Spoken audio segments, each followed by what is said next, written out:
Peste! Ang dami na nga problema ng mga tao, dumagdag pa kayo. Problema sa pamilya, problema sa mga anak, problema sa pera, problema sa mga bayarin. Ang dami! Tapos kayong mga LTO, naging problema pa kayo. Wow!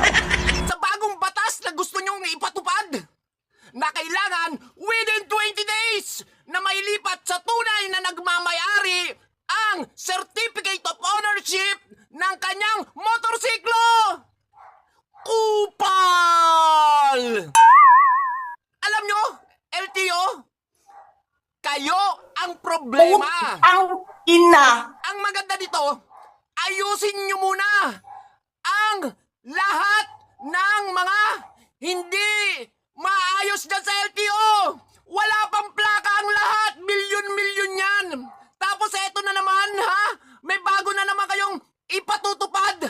Wala pang ang plaka yung iba. Dyan pa lang hindi nyo na maayos.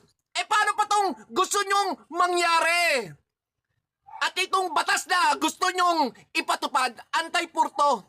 Palibasa kayo, andyan, makakapal ang bulsa nyo, mayayaman kayo, paray brand new lagi ang binibili nyo, hindi kayo apektado.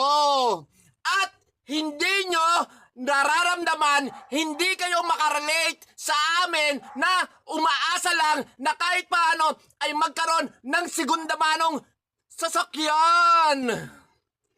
Kaya alam nyo, ang batas na ito, pagsisimulan lang to ng korupsyon. Ang kikita lang dito, yung mga fixer at mga tao-tao dyan sa LTO. Kaya naman sana, pag-isipan nyo ng ilang daang beses bago nyo isagawa yan. Ayun na! Komplikado yung batas na yan! Bakit kamo? Unang-una, kailangan existing yung first owner. Kung sino yung dating nakapangalan doon sa CR. Paano kung hindi mo na magilap yung tao na yon?